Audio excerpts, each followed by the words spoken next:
Hello, everyone, and welcome back to Soul Standing. My name is Beth, and today is a review of A Different Color.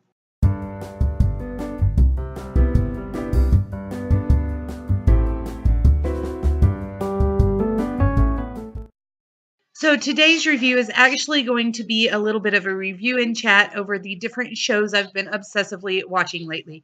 A few of them are ones that you have heard me talk about before, or that you probably have kind of figured out that I watch just from things I say and do, and some of them you may not have had any idea that I enjoy.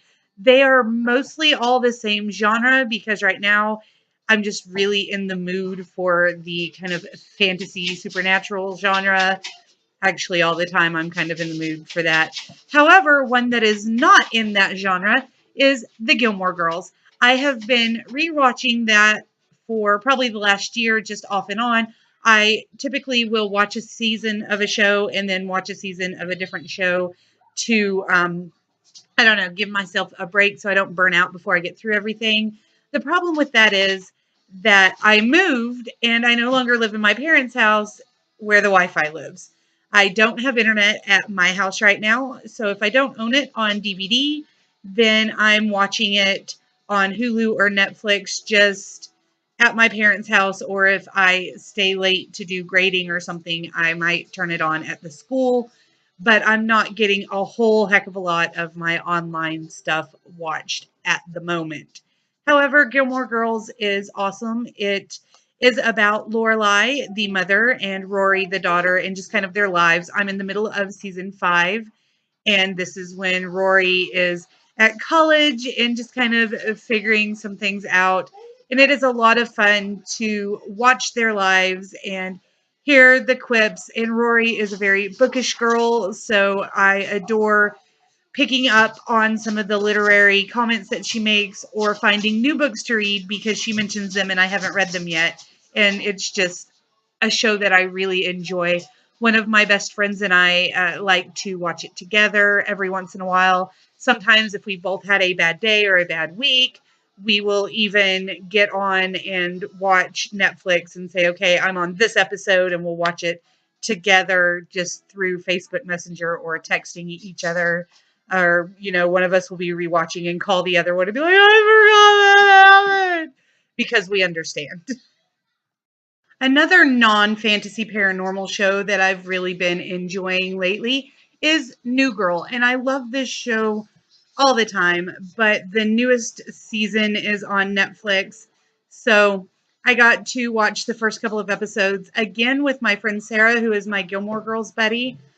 When I went home last weekend or 2 weekends ago, I hung out with her and we watched 4 episodes, and I can't remember a thing from them because we were laughing so hard at each other. We hadn't seen each other in a year.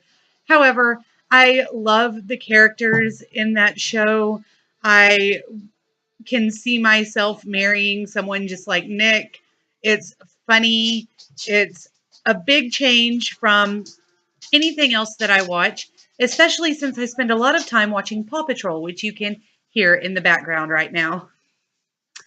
Uh, the third show that I really enjoy and want to talk to you about for a second is Drop Dead Diva. Now, I know that this show has been over for a while, but I just started watching it a few weeks ago.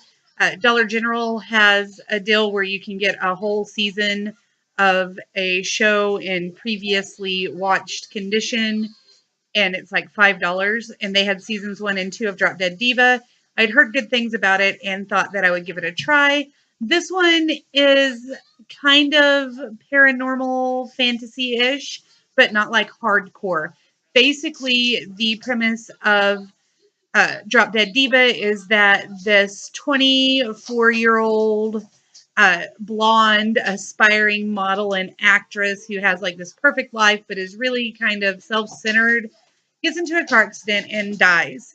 And she gets up to heaven and she hits the return button on the keyboard at the desk of the angel she's talking to, and it returns her to Earth. The only problem is her body has already been gone. So she returns to somebody who died for like a split second, and she is now a plus sized mousy lawyer.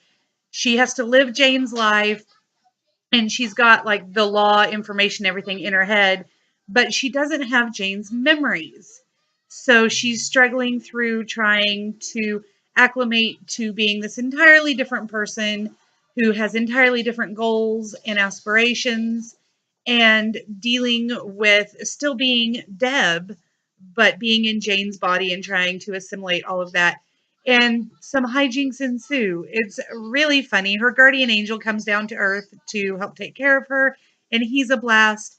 And it doesn't have a whole lot of religion or uh, ghosts, paranormal, that stuff. It has a little bit, but it's not super hardcore, and I enjoy it. There are some hard things that they talk about, and there are some hilarious things they talk about. And it's just an all around good time. So I've watched the first 2 seasons, and I would give it probably a 4.5 star. It's not a perfect show by any means, but it is really great. Then we get into the fantasy series that I've been enjoying lately. So these are the series you probably figured I'd be watching. Game of Thrones, of course. I finished season 1. I loved it. It stayed pretty close to the book, and I was really happy with the way they did things, and I was really happy that I finished the book before I watched the show, because I was prepared for the visualization of most of what happened. Nothing could have prepared me for Khal Drogo, but that's fine. I'm in love with that man, and I'm okay with it. The other shows that I've been watching lately that are supernatural in their basis, fantasy in their basis, are actually the show Supernatural, which I've never watched more than a couple of minutes here and there of. So I'm watching season 1 right now and thoroughly enjoying it. Absolutely in love with that show. I've watched the first 5 episodes and can't wait to get the little brat to bed and watch some more. And I'm also watching Lucifer, which is about Lucifer Morningstar, who decided that he didn't want to run hell anymore. He wanted to take a vacation, move to LA, open a bar, all that. So he's still Lucifer, he's still Satan, but he's on vacation and he doesn't care, and he's been there for a while. So this is hilarious. He is just droll, and I can't explain it to you. You just need to go watch it. That's on Hulu, so I don't get to watch very much of it. But I've watched the first 3 or 4 episodes and adored it. I also finished off everything Netflix had on Young and Hungry, which I love, and the last season of Once Upon a Time, which was season 5. So Hulu's going to have me on there watching the first 3 episodes of season 6 of Once Upon a Time as soon as I can, because that show I love. It takes storybook characters and turns them into real people, and it's fairy tales from across cultures, across types, across worlds, basically. They take things like Disney's version, Disney villains like Cruella de Vil, and the Snow Queen and the Evil Queen and Snow White, and just all of them pulled together, and it's fabulous. I absolutely adore the show, even though my favorite person passed away in the show like 2 seasons ago, 3 seasons ago, and I don't think he should have. But other than that, I absolutely love it. So those are all the shows I've been watching lately and a little bit about them. If you've got anything to say about them, whether you watch them, you enjoy them, you don't enjoy them, you want to know more, whatever, leave me a comment down below, and I will talk to you guys again soon. Bye.